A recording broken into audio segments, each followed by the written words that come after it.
Alright guys, today I am going to be showing you a very effective way to rig for some stock trout. This is going to work pretty well in any kind of pond and or small lake that has stock trout. This is kind of a debatable technique.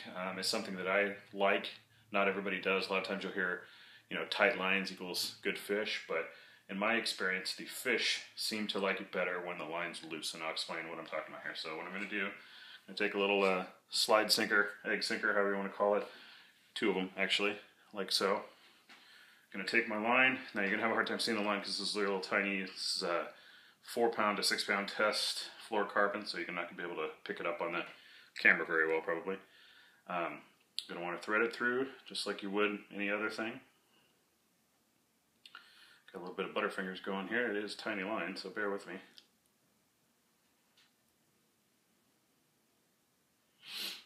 Thread it through there. There's one. Thread it through here. Come on. So that's always good to do this before you go out, so you're not standing out there with no line in the water working on your tackle. So you thread it through like so. You've got these guys that can go up and down the line as you see. Okay, so then what you're going to do is you're going to want to put a swivel right below that. In this case I'm using one that doesn't have a clasp on it, it's just the little head on both sides, round head on both sides. Got too much line here. Okay. Always better to have a little bit more line than a little less so you don't have to redo it. Feed that through.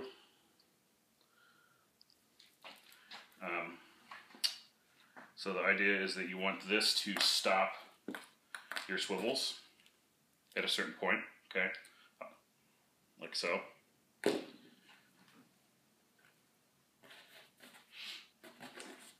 that in any knot you choose. I choose the old grandpa knot, that's what I call it. Just the plain and simple knot that I learned when I was a kid. It's very effective, pretty easy.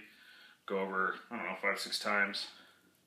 Actually, I usually do about 7. I'm not sure why. I've always done 7. I always thought 7 was a good one. So, I need to cut some of this excess line, I think. Feed that through, like so. Pull your excess through. Should have a nice tight line that's not going to go anywhere. So, boom, they can't go anywhere.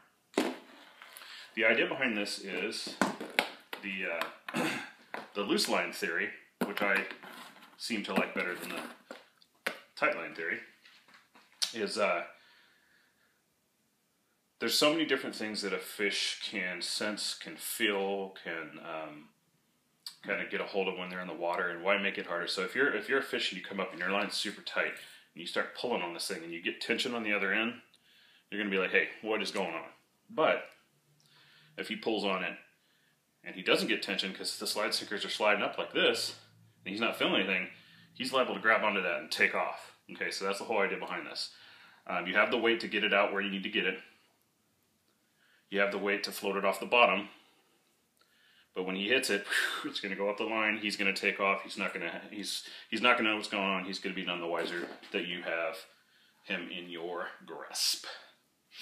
So depending on the pond that you're in, and one thing you want to do is possibly try to figure out what the depth of the area that you're fishing is. Sometimes it's hard to find out.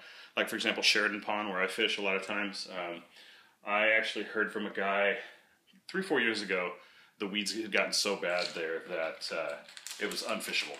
And so what they did is they emptied the lake, or pond I guess it is, and got all the water out of it, redid it, refilled it. Well, people were watching, people would come out and watch what they were doing. The guy said that the deepest part was about 8 feet, okay? So keeping that in mind, what I usually do is I do about a 2-foot, roughly, leader from my bottom swivel, okay? Then I take one of these guys, real simple. Throw it on there, like so. Nothing fancy. All this stuff you can get at any fishing area, store, buy mart, Kmart, Walmart, any mart, Fred Meyer's, what have you. So then I wait till I have about 2 feet. We'll call that roughly 2 feet. Okay, same thing. Wham bam, thank you ma'am. 7 times around. Gets them fishies down.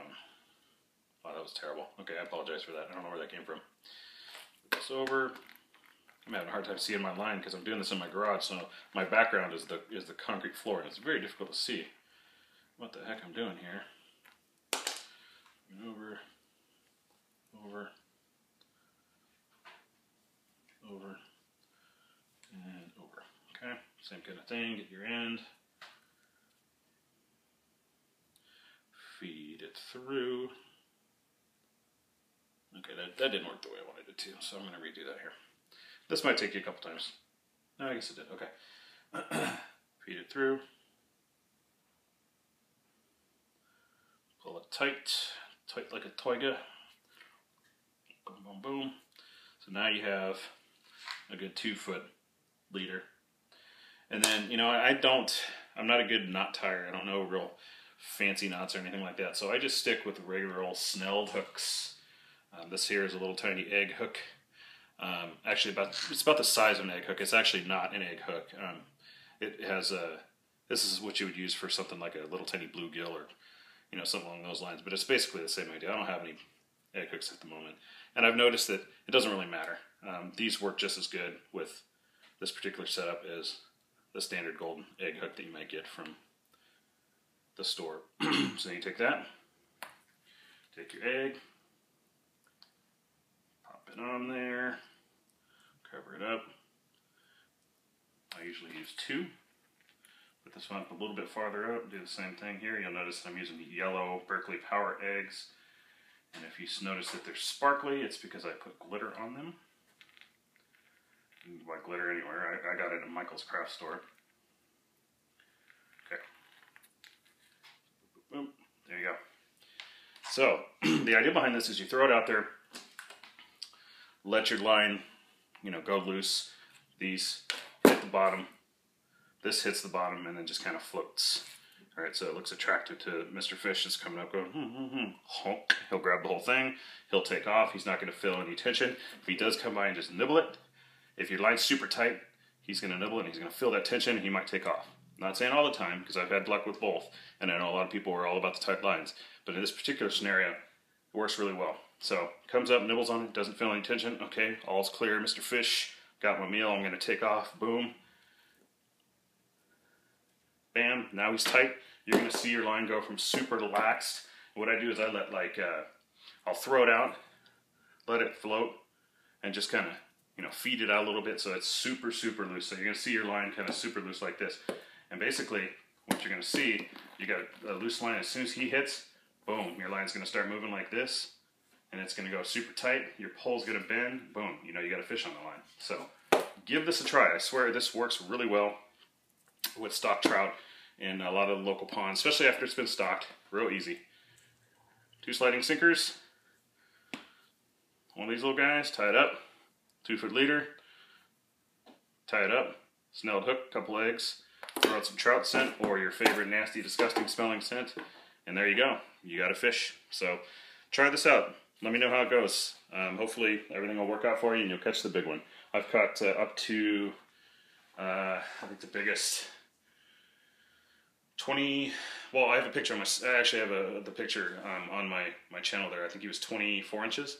Other than that, the biggest I've caught with this is 17 inches. So it's pretty dang big for a trout, especially a rainbow stock trout. So give it a whirl. I'm telling you, man, these are the bestest in the westest. I love them. You can use them over and over and over again. The fish don't bite them off like they do the power bait. And, you know, they come in multiple colors. If they're not hitting on the pink, try the orange. If they're not hitting on the orange, try the yellow. If they're not hitting on anything, try a combination. You'll do good. Berkeley trout scent or any other kind of scent. I know anise, I believe that's how you pronounce it. It smells like garlic, or it smells like black licorice. Garlic is a big one. Anything like that that's going to get that extra scent off of you onto the lure, or the bait or the lure, so they smell that instead of you. And there you go. Have fun. Let me know how you do. Be safe and catch fish.